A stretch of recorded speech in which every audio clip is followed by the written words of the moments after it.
You're listening to the Too Much on Her Plate podcast, the go-to podcast for smart, busy women who are ready to make peace with food and to create freedom from overeating.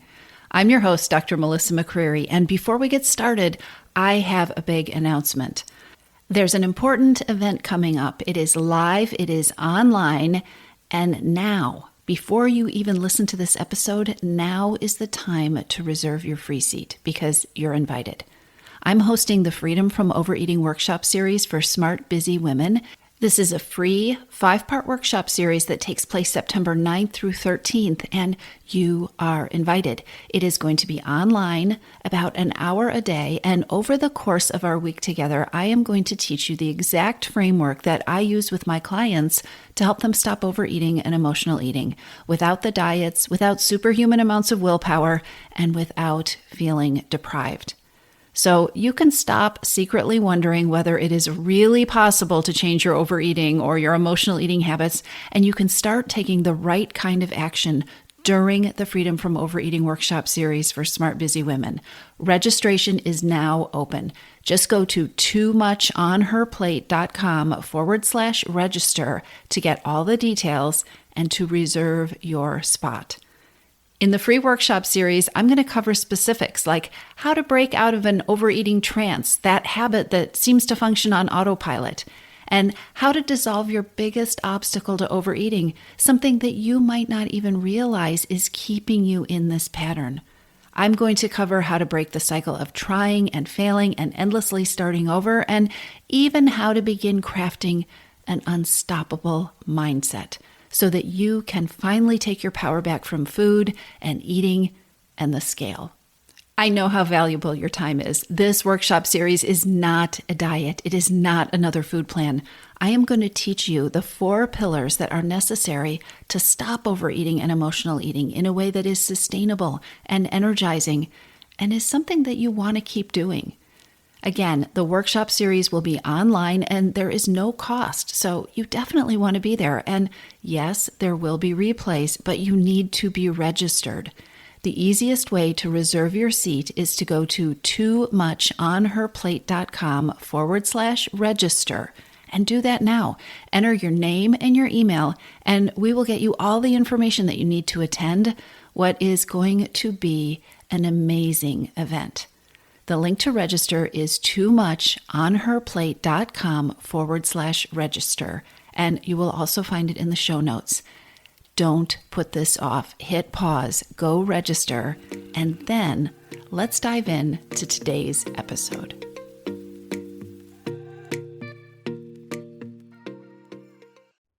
Hey, everybody. Welcome back to the podcast.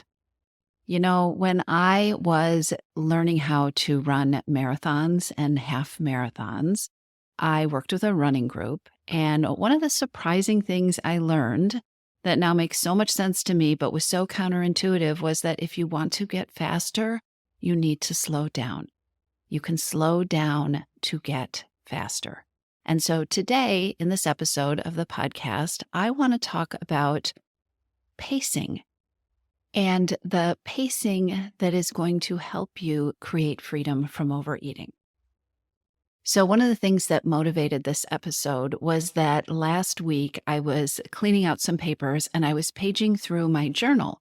And I realized that I had started this particular notebook about a year ago. And I got curious, like what was going on a year ago at this time, right? What was I doing last year at this time? It would not be an exaggeration to say that when I went back to the beginning and started looking at what was happening in my life and what I was thinking 52 weeks ago, I was astounded. I mean, really? That visit from my friends, that was just a year ago? That COVID experience that happened? That interview that I did, that was really only a year ago? I am almost always amazed when I look back over a year or over a period of time that's longer than a year, and I remember all that has happened and all that has changed. When I do this, it doesn't feel like reality matches my perception that I had in my head. And science and research tell me that I'm not alone in this. We know that human beings tend to underestimate what is possible in a larger quantity of time, like a year or 5 years or 10 years. We underestimate the amount of change that can happen or things that can be accomplished. And conversely, we chronically overestimate what we can accomplish in the short term, which is why most of us have overwhelming to-do lists for today and for this week, and why we are always feeling behind and too busy. Somehow our brain thinks that in order to do the big things in the long term, we have to do way more than is actually possible in the short term. And there is a part of our brain that actually believes we are capable of this superhuman performance in the very short term. Diet culture has not helped us with this. We are endlessly marketed a buffet of instant results, right? Instant results, fast cures, before and after pictures, 10-day cleanses, and those, well, I already mentioned the before and after pictures, those dramatic 30-day pictures with the stomach sucked in, right? This is what I did in just 30 days or in just 10 days. And this contributes to many of us, so many of us feeling like if we aren't taking big, hard steps, and if we aren't seeing progress every single day, and if it isn't happening fast, then we're doing something wrong. Or even worse, many of us have come to feel that if we are not seeing progress every single day, if it isn't happening fast, there's something wrong with us. That's one big important piece of this. And then there's the impatience, which is so understandable. So many women feel like they have been fighting with food, fighting with their eating, fighting with the scale for so long, and they're tired. They want done with this, and they want to have achieved their goals already. They want to achieve them yesterday. And then you've got all this messaging that says, oh, if you were doing it right, you would have done it. If you just buy this product, it'll happen, right? All of this leads to, well, I guess the best way to describe it is this panicky feeling sometimes of, what do I need to do? What do I need to do? How can I lose weight faster? How can I make this binging go away now, today? What if I did more? What if I do bigger? What if I work harder? I am pretty sure you know this voice. I think we all know this voice, this noise, this static that is constantly there. And in the midst of all of this, I am here to share a very different message with you. You can untangle this stuff. You can break even long-term habits of overeating and emotional eating. You can create results that last. And if you really want to do this, you want to slow down. When it comes to creating freedom from overeating, slower is faster. Slower creates better results, and slower creates easier results. I really want you to hear me out here. And if your brain needs to hear this more than once, that is the beauty of podcast episodes. You can listen again. Because here's the thing. You've been conditioned for the opposite. You have been conditioned to not slow down. You've been conditioned to push harder. Your brain won't want to do it. It might initially feel like you aren't getting anywhere or you're doing it all wrong because it's not what your brain is used to. But I will go out on a limb and I'm going to say what I really think. I really believe that slowing down is the only way to get where you want to go. And also, slowing down doesn't mean that it has to take a long time to get where you want to go. Change takes more time than you think, and it also happens faster than you think. Just bear with me here, okay? Let me tell you about what I have done over the past year, a pretty dramatic change that has happened almost effortlessly. I have completely straightened my teeth.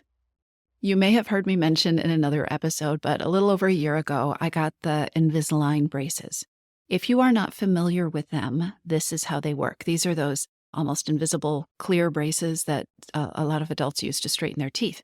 So you go in, you get this high-tech scan of your teeth, and then they use a 3D printer, which I don't really understand 3D printers, but anyway, they use a 3D printer. And you get a set of clear plastic trays that fit over your top teeth and another set that fit over your bottom teeth, and they fit almost perfectly. And they send you a whole bunch of these trays, and each week you change to the next tray. And again, each of these trays fits almost perfectly. They don't hurt. They don't hurt at all. Maybe they feel a little tight for the first day or two that you wear them, but then they don't. And then the next week you move on to tray number 2 and tray number 3 and so on. And if you take out these trays and you look at them side by side, they look practically identical. Actually, they do look identical, but each one is a teeny tiny bit different. In fact, I actually Googled and I found that on average, your teeth are moving 1/10 of a millimeter every week. That is a teeny, teeny, tiny bit. That is not very much at all. It feels like nothing. You look at these trays side by side, they look all identical. It doesn't feel like a lot is happening. So imagine my surprise when just a few months into this process, my canine teeth, which have always been crooked and have always overlapped my other teeth, didn't do that anymore. They were straight and they were even. I saved my very first trays, just the very first set, and a year later, I look at that compared to the last trays that I am wearing, and they look nothing like what I wore the first week. Slow and steady worked fast, and it was easy. And week by week, it did not feel dramatic. It did not feel like I was doing a lot. Probably if you had asked the high achiever in me, hey, would you like to push those teeth a little bit more? I probably would have said, oh yeah, we could do that. I didn't need to, and I'm guessing it probably wouldn't have helped and it probably wouldn't have worked as well. So slow and steady worked fast. It felt easy. And in the end, it felt like during each week I wasn't doing a lot, but when I look back and think, oh my gosh, that was just a year ago, it's pretty amazing. It can be this way with changing your eating. Your brain is not going to believe this, which is part of the reason you actually need to slow down, and I'm going to get to this in a minute. Your brain won't believe it. But I know this is true, and as a result, I now only work with clients for 6 months or longer because you have to slow down. Because when you slow down, you can speed up all the right things, and when you slow down, you can sidestep all the stuff that has probably been causing the problems. So at this point, I only work with clients for 6 months or longer. I don't do 1 session or 3 sessions because slowing down and giving yourself time and space is an essential part of the process. Let me tell you more about what I mean. If you're listening to this podcast episode, then you have probably tried to stop overeating or emotional eating. And if you've been trying to do this, you are more than likely in reaction mode. Your brain is probably constantly reacting to this problem that you need to solve. I got to do something, right? It is probably constantly telling you exactly that. I need to do something, or I need to do more, or I need to stop doing something. I need to stop eating. You probably also have this flurry of thoughts and feelings that go along with this. Guilt and shame are pretty common feelings. So is being frustrated with yourself or angry with yourself. So is a desire to just avoid the whole issue or numb out. And by the way, chocolate chip cookies are pretty good temporary numbing devices. None of this panicked reacting is helping. And your brain is probably really used to this panicking reaction mode. Think about how it feels to start a new approach to change your eating or to start a new round of changing your eating. If you start a new program, you probably have an inner drill sergeant that shows up and is encouraging you to be strong and disciplined and stand tough. Do it right this time. This is not how you ditch diet mentality. This is not how you do it differently. This is the way you have been doing it that hasn't worked. In order to get the right results, and by the right results, I'm talking about results that feel freeing, that feel easy, that you feel confident that are going to last, you need to soothe your nervous system out of reaction mode. Your nervous system is just like on high alert. What do I need to do? What do I need to do? How do I do more of it? How do I get there faster? Your nervous system needs space and time to relax. And before that, maybe even to learn how to relax, to feel safe to relax, and stop this reaction loop, which is part of the vicious cycle of overeating. This doesn't happen automatically. It is normal to start something new, right? To wake up on Monday and say, okay, this is going to be the week I stay on track, and feel that reaction mode bubbling up inside of you. A phrase that I find myself repeating over and over again with members of my program or with one-on-one coaching clients is, it's okay to relax. We have time. I find myself often pointing out how hard people are being on themselves, how much pressure they feel under, to get moving, do more. Is this going to work? I need to prove it. Your diet brain has probably spent most of her life believing that she's behind and she needs to catch up. And to get where you want to go, we need to calm your brain down. We need to calm your nervous system down. You don't find peace with food and freedom from overeating in a stressed out, tense, reactive, harsh place. It is not just okay to relax, it is essential. Give yourself time. Give yourself permission to slow down. Another piece of this is, in order to create freedom from overeating, you also need time to learn how to be again. I'll tell you what that means. Reaction mode is this endless cycle of endlessly doing. What do I do? What do I do? I need to do something. I'm not doing enough. It's endlessly doing, never doing enough, always seeing more to do. And that reaction mode actually leads to poor results. It leads to overwhelm. It leads to exhaustion. It leads to burnout. And it leads to more overeating.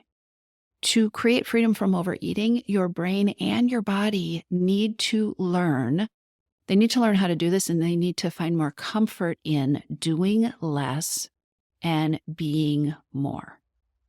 So, for instance, say you join your missing piece.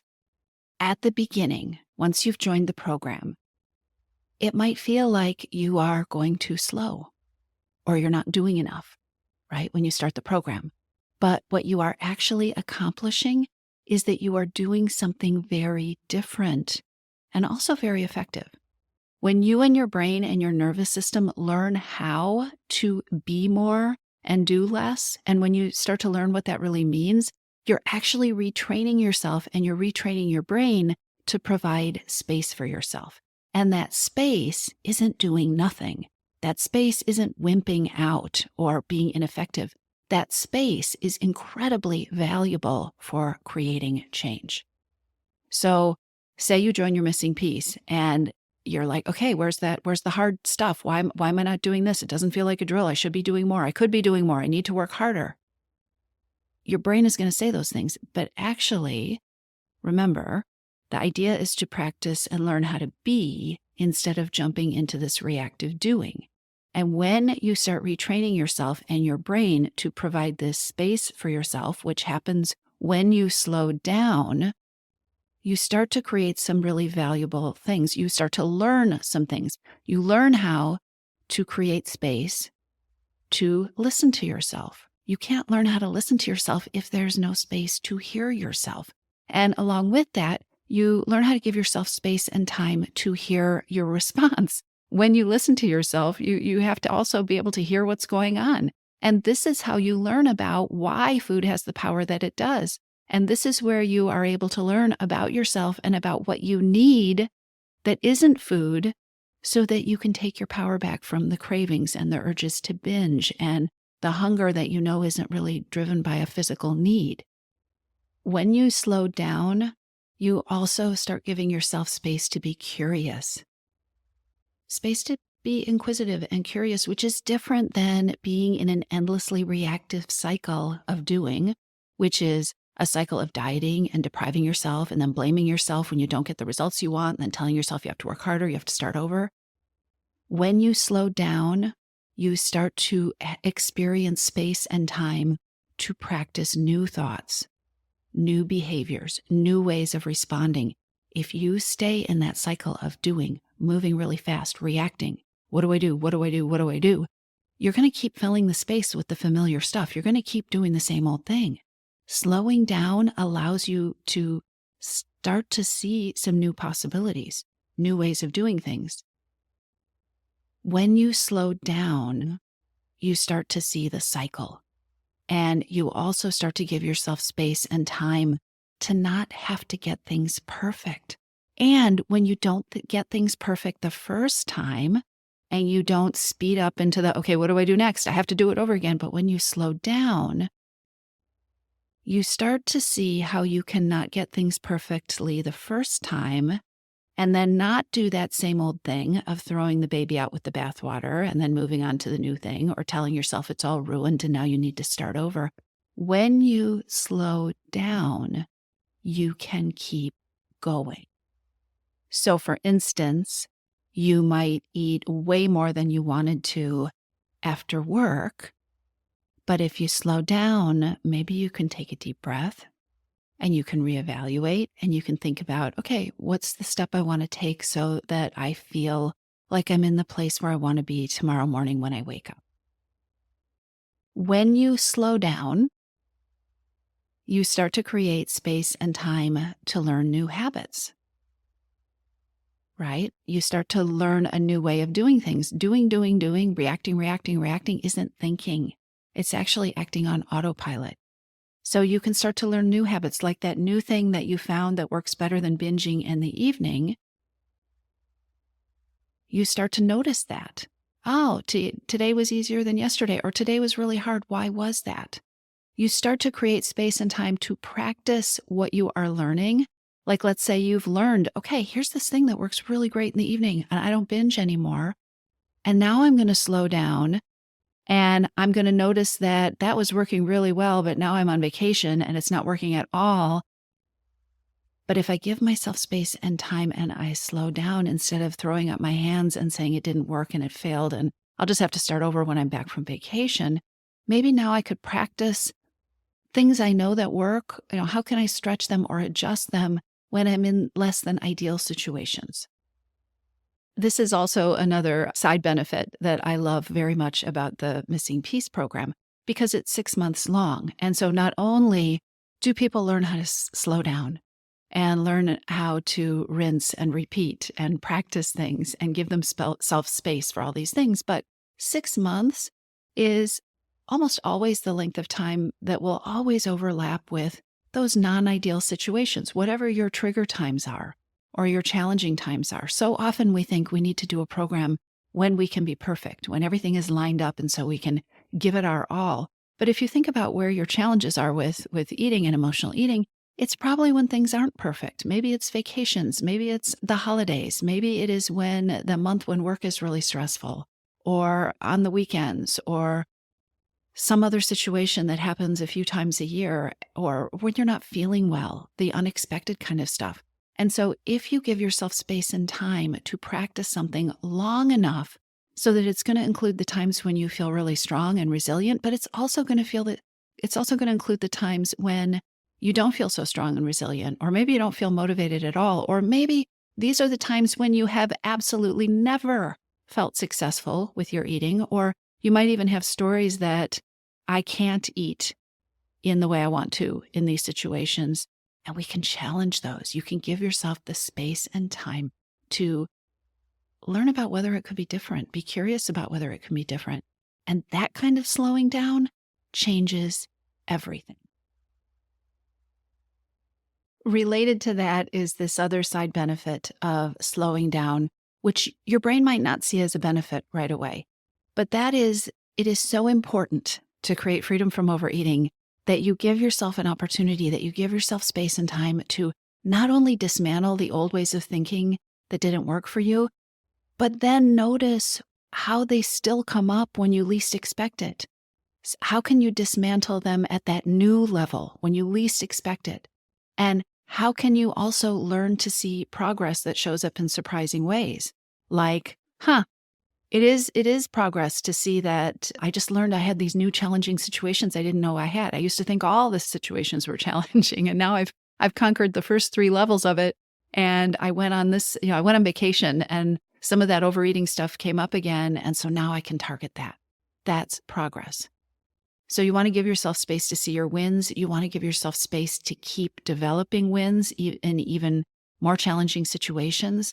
And all of that is built on the slowing down, especially at the very beginning, that nobody wants to do because everybody is so anxious and impatient to get results, and because diet culture has told you should have had them yesterday.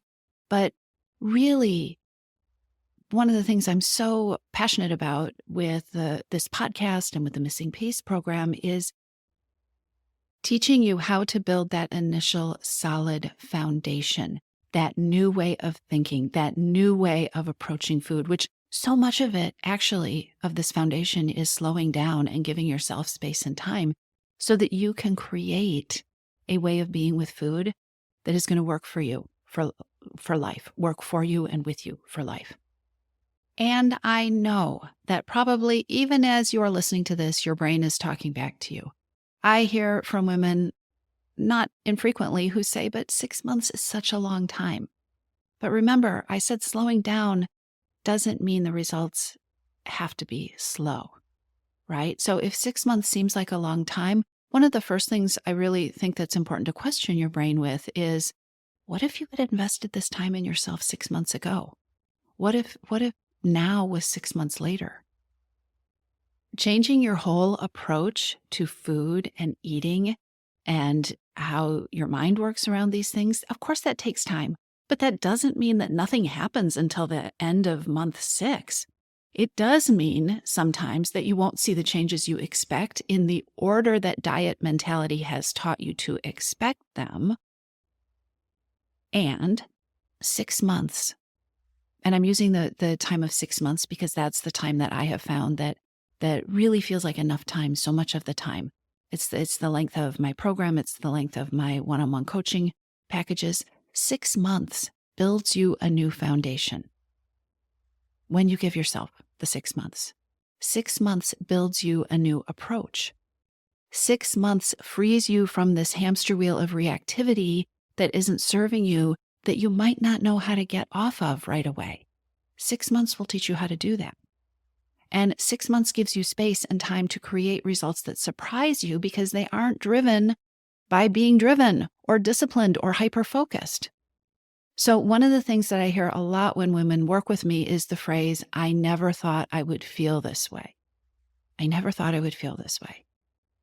That phrase, I think, comes up a lot for women who have given themselves permission to slow down. When change isn't driven by doing, when it comes from a place of learning how to be and pay attention to that, I hear things like, I never thought I wouldn't know where my scale is and that I'd still be losing weight. I used to weigh myself a couple times a day. I never thought I wouldn't know where my scale is. I never thought I'd be in a place where food does not constantly consume my thoughts. I never thought I'd lose weight without trying. I never thought I'd stop binging at night and not even realize that the habit had evaporated because I wasn't paying attention anymore. I never thought I could go on vacation and lose weight. I never thought I could enjoy eating out and not overeat. I never thought I could still have Christmas cookies in my freezer in March and not even have been tempted by them.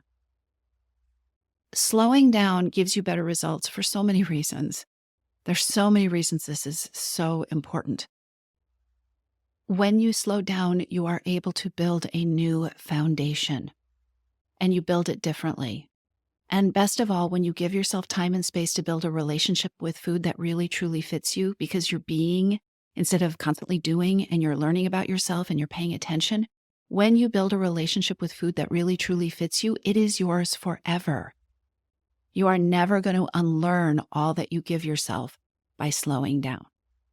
So take a deep breath, go slower. What could you accomplish in 6 months? And what would life be like if you had started giving yourself that 6 months 6 months ago? I'll talk to you soon. Do you know how you can take everything that you are learning from this podcast and make it at least twice as effective? Join me for my upcoming free 5-day Freedom from Overeating workshop series, because live teaching, live Q&A, and daily action on your part is going to take things to a whole new level. And aren't you ready to leave overeating and emotional eating behind? The Freedom from Overeating workshop series for smart, busy women takes place online the week of September 9th, and